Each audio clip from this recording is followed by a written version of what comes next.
come spend some time with me as I make another salve.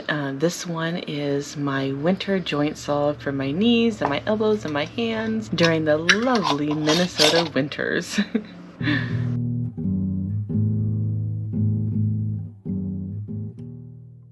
So I am going to zoom through the steps on how I make the base solution for my salves. If you wanted to get a more detail on how I do this, it is laid out also in my Witch's Flight salve video. But for this one, let me just zoom through it, showing you the basic steps until I get to the ingredients that makes this salve my joint salve.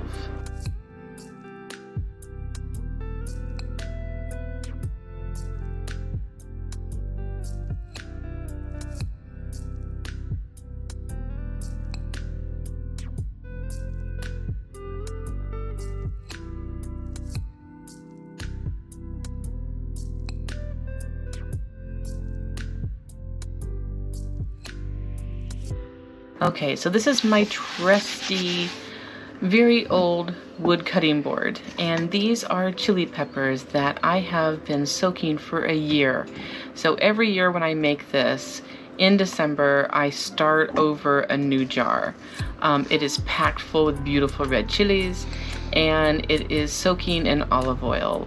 So you can see how these chilies are just well preserved. They've been sitting above a window on a shelf where they don't see any sunlight, and therefore they're able to just suck up all of the good juices of the chilies that are amazing for our joints. Okay, so here is my base oil.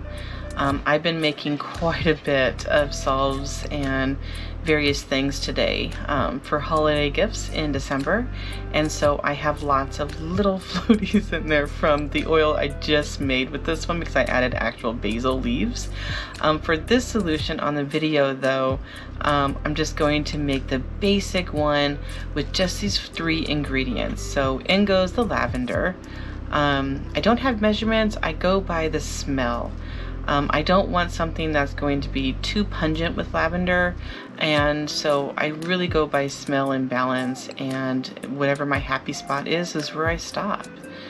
So in goes all the lavender, and now we're gonna go for the basil. So basil is really good for our joints. It really helps with like old injuries and various things, and me being a dancer when I was younger, my joints like to creak. And so basil is like that happy space. And if I didn't mention it before, lavender is an anti-inflammatory. So again, it's gonna help with our joints. Okay, so there is the basil, and I'm gonna go ahead and stir that up in there.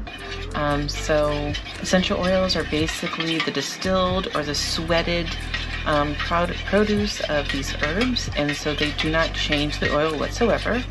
But I am going to do a test right here to see how much change is going to happen before I add in my chilies, because the chili is in my olive oil, and if I need to add a little bit more beeswax to make it thick, or maybe some more coconut oil, right here is where I'm going to find out about that. So I'm going to go ahead and wait, and I'm going to do some editing magic and jump ahead to the next stage, so you're not just looking at a beautiful wood spoon. So you can see that it is now becoming more solid in the spoon. I can roll it around and it is not changing. And here is where I want to do a test. Is the texture where I want it to be? If I want it to be thinner, I would add more coconut oil or the chili oil. If I want it to be more thick, I'm going to add a little bit more of the beeswax and melt those together.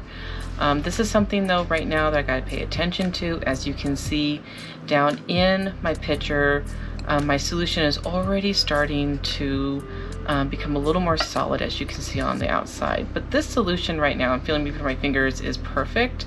So I'm going to go ahead and jump ahead to the next stage and show you the next part. Okay, so there are those chilies. I love that color. And we're gonna go ahead and pour this in there. So this is probably my fourth batch that I've made today of the chilies for the joint solution. And you can see that because it is an oil, a carrier oil, olive oil, it actually became solid when I put it into the warmth of the solution. That is normal. You're just going to have to stir it up, get it well mixed, and then you might need to put it back on the stove to have it all melted again. Okay, so here it is, all melted, ready to go into my prepared jars. So I like using these little jelly jars, as you can see, and I already have a label on the bottom that is describing what is in the oil. That way when I'm gifting it to my friends, they know what's in it. If they have any allergies, they know not to use it. It's just a good thing to do. So I'm gonna pour it in here, and just as if you were canning, I'm gonna pour it to that lower ring to make sure that there is an air pocket when I put the lid on. Okay, so we have 3 of the large ones, and I did a little one, which is excellent for carrying in my purse. So the residue of the herbs in there is perfectly fine. It does not change the solution whatsoever. You just end up having some herbs in there.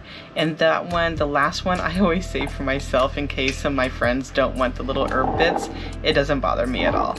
So I'm gonna go ahead and zoom in here and put this on a fast mode to watch it become more solid, which is something that I kind of get nerdy about. I love watching it go from liquid to solid. So here is some nice music and a fast forward of watching it become solid.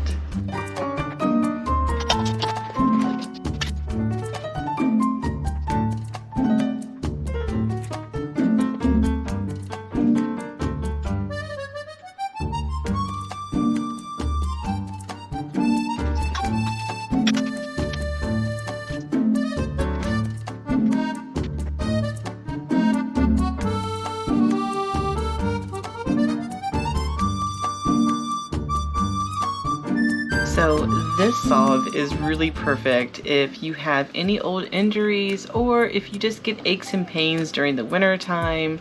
I have even used it during the summertime. In Minnesota it gets very humid, and even that sometimes causes like old injuries in a knee and a finger I have to become just irritated and sore. So I use this year round really. But in the winter time is when it's my like happy magic. One of these little jars goes a long way, and I can put it all up my back. I can put it my feet, my ankles, my hands. If we get like the winter where your skin gets really dry and chapped, it's even great for that.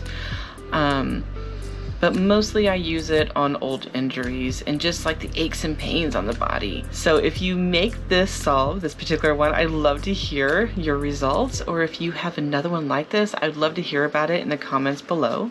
Hopefully you're having a wonderful day or night wherever you are, and happy witching.